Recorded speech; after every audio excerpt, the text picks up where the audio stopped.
தூங்க போகிறதுக்கு முன்னாடி ஒரு விஷயம் சுவாமிகிட்ட சொல்லியிருக்காரு. என்ன அப்படின்னா, எனக்கு உங்களை பார்க்கணும், எனக்கு உங்களோட தரிசனம் கொடுங்கோ அப்படின்னு கேட்டிருக்கார்.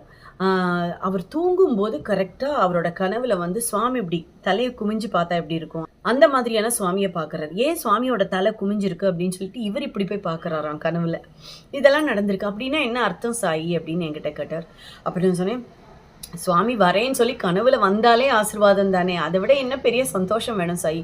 இந்த 6.5 வருஷத்துல ஒரு தடவை கூட சுவாமி வந்து அவர் விட்டு நீங்கினது இல்லையாம்.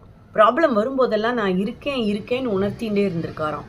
இந்த கனவு கூட அப்படிதான் சாயி அப்படின்னு என்கிட்ட சொன்னார். இதெல்லாம் பேசி முடிச்சிட்டோம். அதுக்கப்புறம் நான் ஒரு விஷயம் சொன்னேன் அவர்கிட்டக்க, நீங்கள் வேணா ஒரு டவுட் இருந்ததுன்னா நீங்கள் ஒன்று பண்ணுங்க, பாபாவும் நானும் சேனலில் சும்மா கண்ணை மூடின்னு ஸ்க்ரால் பண்ணுங்கோ, நீங்கள் ஏதாவது ஒரு வீடியோ டச் பண்ணுங்கோ, அது கண்டிப்பாக உங்களுக்கு ரிலேட்டடாவோ இல்லை உங்களுக்கு நடந்ததாவோ நடக்க போகிறதாவோ ஏதோ ஒரு விதத்தில் பாபா உங்களுக்கு அதை உணர்த்துவர். இது வரைக்கும் பல டிவோட்டீஸ்க்கு அது மாதிரி நடந்திருக்கு. அதில் 99.9% எனக்கு தெரிஞ்சு 100%மே அந்த டிவோட்டிக்கு ஏற்ற மாதிரி தான் நடந்திருக்கு. நீங்கள் வேணால் ட்ரை பண்ணி பாருங்க சாயி அப்படின்னு சொன்னேன்.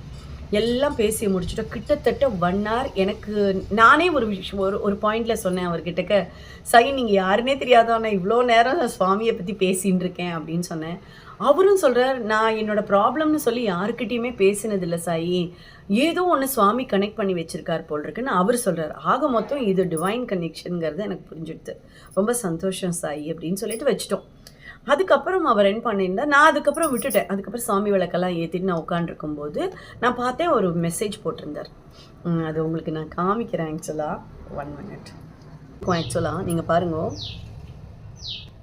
ஆடி மாதம் முழுவதும்னு சொல்லி போட்டிருக்கோம் பார்த்தீங்களா, இந்த பதிவு தான் அவர் கைக்கு கிடச்சிருக்கு. ஆக்சுவலாக ஆடி மாதம் முழுவதும் அப்படின்னு போட்டுட்டு, மீனாஜிக்கு பாபா கொடுத்த உத்தரவு, விஷாலினிஜி செய்த தரமான அப்படின்னு ஒரு 2 விதமான மிராக்கிள்ஸ் நான் அந்த பதிவில் சொல்லியிருப்பேன். நீங்கள் போய் பார்த்தேன்னா தெரியும். ஆக்சுவலி அதுதான் அவரோட கைக்கு கிடச்சிருக்கு. அதுக்கப்புறம் அவர் எழுதியிருக்கார், பார்க்கணும். அந்த இதை நீங்கள் ஓப்பன் பண்ணி பார்த்தா தெரியும்.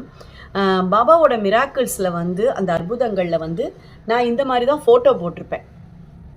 அவர் கனவுல பார்த்த பாபாவோட ரூபமும் இதே மாதிரி தான் இருந்ததும். இதில் வந்து இன்னொரு விஷயம் கூட நான் சொல்லியிருந்தேன். ஆக்சுவலி முருகனை பற்றி பேசும்போது எனக்கு வந்து ஒரு டிவோட்டி வெள்ளி வேலும் வெள்ளி புஷ்பமும் பாபாவுக்கு வேண்டி அனுப்பியிருந்தா பூஜைக்கு.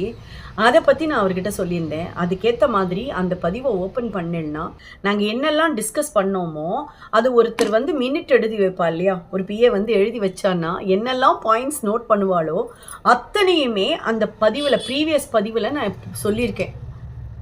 அவரால் அதை நம்பவே முடியல.